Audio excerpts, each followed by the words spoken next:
tous et à toutes, ici Jean-Michel Pichou de Pichou & Co.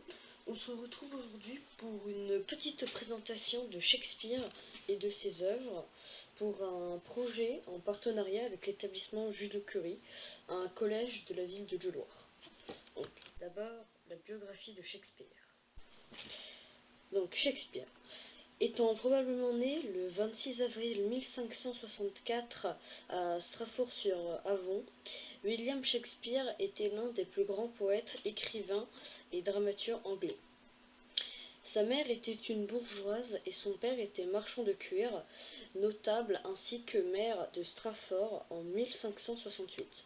Après avoir fréquenté une école secondaire avec un apprentissage intensif, William dut stopper ses études afin d'aider son père à gagner leur vie durant une mauvaise passe.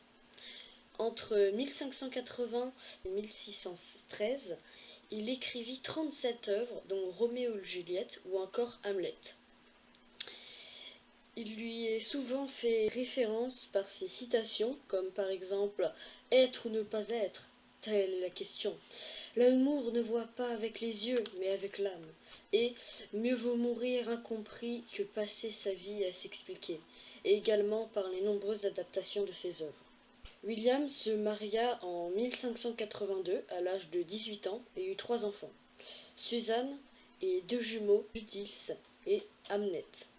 Malheureusement, Hamnet décéda à l'âge de 11 ans, ce qui inspira sans doute l'histoire d'Hamlet. William décéda le 23 avril 1616 à 52 ans.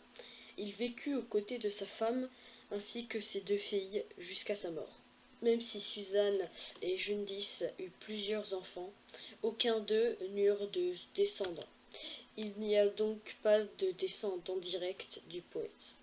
Présentation de ses œuvres les plus connues. Ses œuvres les plus connues sont très certainement Hamlet et Roméo et Juliette.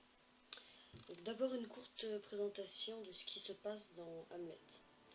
Hormis la pièce de théâtre, que tout le monde connaît, il y a également eu plusieurs films sur Hamlet. Il y a eu un film en 1980 d'une durée de 3h30, un film en 2009 d'une durée de 3h02, un film en 1996 d'une durée de 4h, un film en 1946 d'une durée de 2h39, un film en 1990 d'une durée de 2h15, un film en 2000 d'une durée de 1h52 et un film en 1964 d'une durée de 2h20. Donc, Hamlet refuse d'assister au couronnement de son oncle Gladius. Celui-ci n'épouse-t-il pas la reine sa mère, veuve depuis peu? Hamlet père semble déjà oublier à Elseneur ce qui meurtrit plus le prince que sa propre mise à l'écart du trône. L'apparition du feu roi sur les remparts va le précipiter dans une quête destructrice de la vérité. De l'adaptation originale par Dumas, Barbier et Carré firent un livret aussi romantique que spectaculaire, où Ophélie brille d'un éclat particulier. Avec ses airs virtuoses, ses ensembles saisissants et son orchestre chatoyant où débutait le saxophone, Ambroise Thomas composa l'une de ses plus belles partitions du répertoire français. Louis Lagrée est l'un des plus grands prometteurs d'Hamlet. Stéphane Degout, l'une de ses incarnations les plus vibrantes. Sabine Deville fait ses débuts dans l'extraordinaire rôle d'Ophélie, Rami Fichier plante le décor et Cyril Teste met en scène, en images et en perspective, cette métamorphose du pouvoir du théâtre. Dans Hamlet, il y a une scène que vous connaissez forcément, qui est l'une des scènes qui a été le plus repris d'Hamlet, à savoir « Être ou ne pas être, telle est la question », avec un crâne. Cette scène a été beaucoup reprise et parodiée. Par exemple, ce qui me vient en tête, il y a les Simpsons, il y a beaucoup de vidéos YouTube, il y a beaucoup de choses qui ont été parodiées juste pour cette scène. Donc voilà, c'était un peu court résumé d'Hamlet. Maintenant, passons à un court résumé de Roméo et Juliette. Cela se passe il y a 400 ans dans une ville de Vérone en Italie. Deux clans s'affrontent, les Montaigu et les Capulet. Chez les Capulet, il y a un bal où les jeunes hommes dansent comme des guerriers prêts à combattre les Montaigu. À ce bal, on découvre Juliette Capulet, une très jolie jeune fille. Ce soir-là, Mercutio et Benevelio entraînent Roméo Montaigu à la fête des Capulet. Pour ne pas être reconnus, ils y vont cachés sous des masques. Roméo va rencontrer Juliette. Mais Tybalt le reconnaît et il doit s'enfuir. Il va revoir Juliette en se faufilant dans son jardin. Au balcon de sa chambre, ils déclarent leur amour. Ils sont soutenus par frère Laurence, un moine qui les marie en cachette.